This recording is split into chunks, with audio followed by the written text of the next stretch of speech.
রমাদানের অবশিষ্ট দিনগুলোর মধ্যে সবচেয়ে গুরুত্বপূর্ণ আমলের নাম হলো ইতিকাফ, যেটা রমাদানের শেষ দশকে করতে হয়।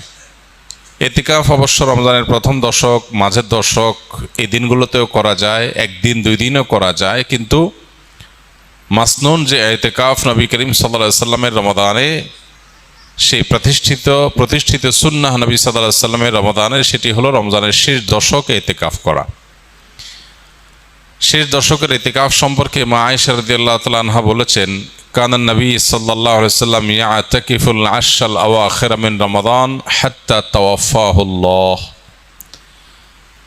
নবী করিম সাল্লাল্লাহু আলাইহি সাল্লাম রমাদান ফরজ হওয়ার পর থেকে নিয়ে যে রমজানের শেষ 10 দিন ইতিকাফ করতে শুরু করেছেন, তার ওয়াফাত পর্যন্ত, মৃত্যু পর্যন্ত প্রত্যেক বছর তিনি রমজানের শেষ 10 দিন ইতিকাফ করেছেন। এবং আবু হুরায়রা রাদিয়াল্লাহু তাআলা আনহু বর্ণিত আরেকটি হাদিস থেকে আমরা জানতে পারি যে নবী সাল্লাল্লাহু আলাইহি সাল্লাম তার জীবনে প্রত্যেক বছর রমজানের শেষ 10 দিন ইতিকাফ করেছেন, আর জীবনের সর্বশেষ রমজান যেটি ছিল, সেই রমাদানে তিনি 20 দিন ইতিকাফ করেছেন।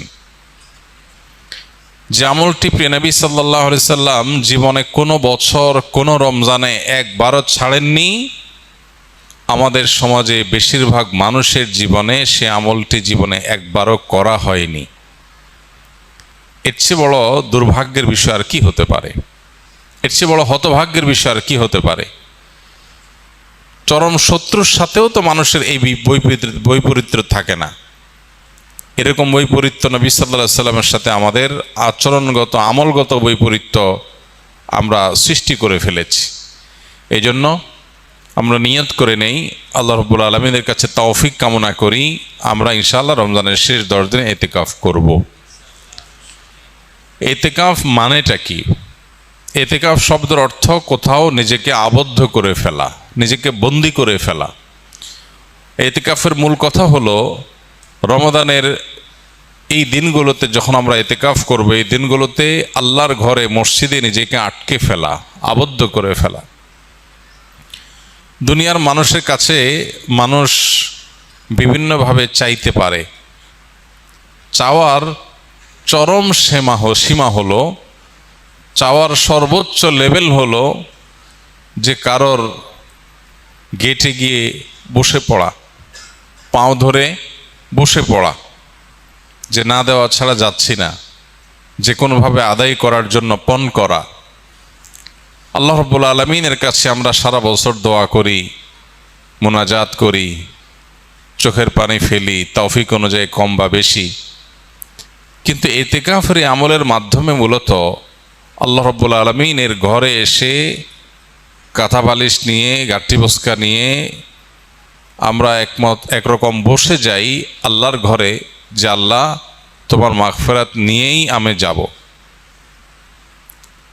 কোনো মানুষের গেটে, দুয়ারে বা পাও জড়িয়ে খুঁটি গেড়ে বসে যেরকম মানুষ চায়, সেই চাওয়ার ফলে সাধারণত মানুষ খুব কমই বিফলে যায়। ঠিক একইভাবে আল্লাহর ঘরে ইতিকাফ করতে এসে একদম খুঁটি গেড়ে বসে যাওয়াটা এরকম চাওয়া অনেকটা।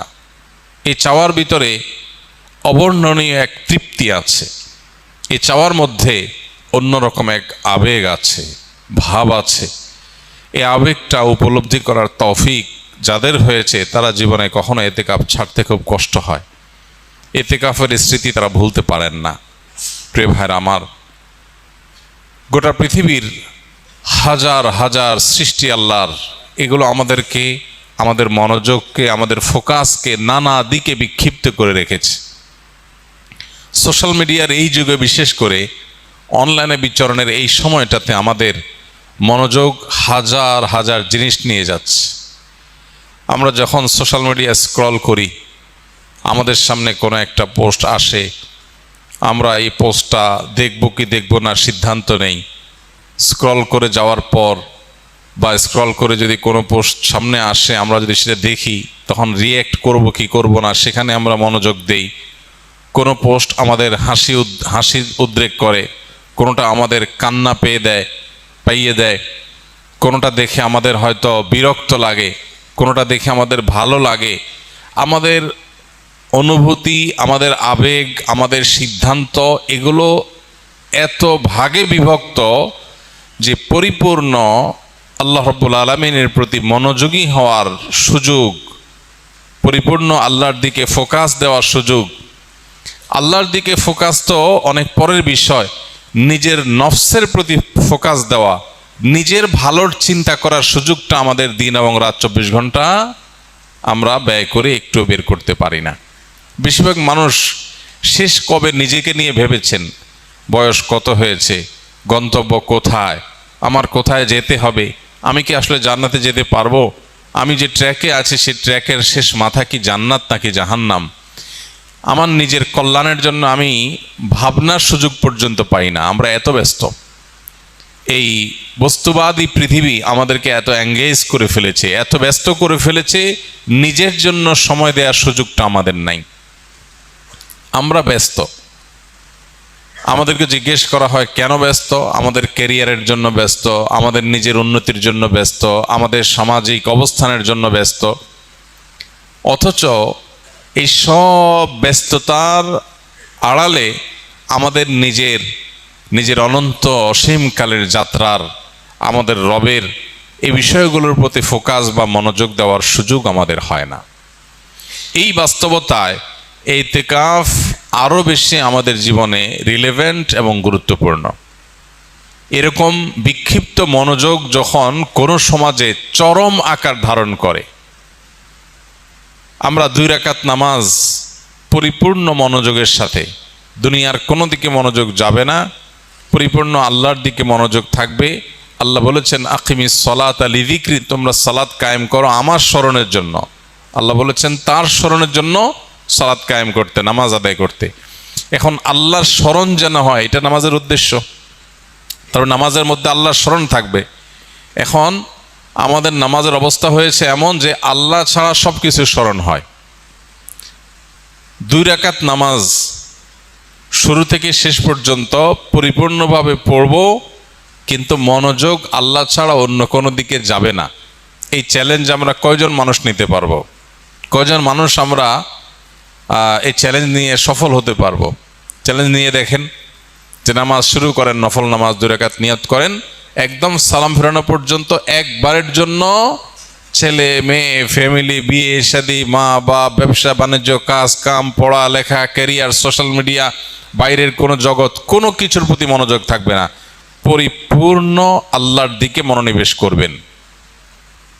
এরকম 2 রাকাত নামাজ পড়া সহজ না কঠিন দেখেন চিন্তা করে, প্রিয় ভাইরা আমার।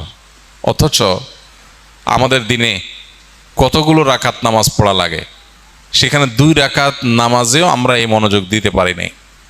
পৃথিবীতে যারা সফল হয়েছেন, যারা জাগতিক বিচারে সফল হয়েছেন, সফল ব্যবসায়ী, সফল ক্রীড়াবিদ, সফল চাকরিজীবী, সফল পেশাজীবী, যে কোনো মানুষ তার জগতে সফলতা অর্জন করেছেন, সাফল্য অর্জন করেছেন। সাফল্যের জাগতিক সংজ্ঞায় বা প্রচলিত অর্থে সাফল্যই বোঝাচ্ছি আমরা। এই মানুষগুলোর জীবনী, এই মানুষগুলোর লাইফস্টাইল, এই মানুষগুলোর যে সারা জীবনের অভ্যাস, এগুলোকে নিবিড়ভাবে পর্যবেক্ষণ করার পর অনেক গবেষকদের দাবি হলো সেই সব মানুষরাই জীবনে সবচেয়ে বেশি সফল হয়েছে যাদের জীবনে ডিপ আওয়ারের পরিমাণ, পূর্ণ মনোযোগের সাথে কাজ করার পরিমাণ যত বেশি, তাদের জীবনে সাকসেসের রেশিও তত বেশি। অর্থাৎ আপনি কোনো কাজে পরিপূর্ণ মনোযোগ কতক্ষণ রাখতে পারছেন, এটা আপনার সাফল্যের অনেক গুরুত্বপূর্ণ একটা শর্ত। যে একটা কাজ করতে গিয়ে 5টা কথা মনে আসে, একদিকে চলে গেলে আরেক দিকে তার মাথা চলে যায়, তার জন্য সাফল্য খুব কঠিন। যে কোনো কাজ করার জন্য পরিপূর্ণ মনোযোগ দিয়ে করে, জগতে যাই হোক সে তার কাজ থেকে সরে না। আপনারা যারা স্কিলে ভর্তি হয়েছেন, প্রশিক্ষণ নিচ্ছেন, যে প্রশিক্ষণ পরিপূর্ণ মনোযোগের সাথে নিচ্ছে, ক্লাসে পূর্ণ মনোযোগ দিচ্ছে, সিস্টেম পরিপূর্ণ মানছে, এই মুহূর্তে সে প্রশিক্ষণ নিতে আসছে, অন্য জগতে সে যেতে চায় না, পূর্ণ মনোযোগ দিতে পারে, সে তত বেশি সাকসেস হয়। যারা স্কিল থেকে ট্রেনিং শেষ করে এখন বিভিন্ন জায়গায় জবে আছেন, যে ব্যক্তি তার জবের দিকে যত বেশি মনোযোগ দিবে, যত বেশি ফোকাস দিবে, তার কাজটাই সবচেয়ে গুরুত্ব পাবে। অন্য দিক থেকে মনোযোগ সরিয়ে এদিকে যত বেশি মনোযোগ ইনভেস্ট করতে পারবে, সে চাকরিজীবী হিসাবে তার ওই কাজের জগতে তত বেশি সাকসেস হবে। আর যার মনোযোগ যত কম থাকবে, তার সাকসেসের পরিমাণ তত কম হবে।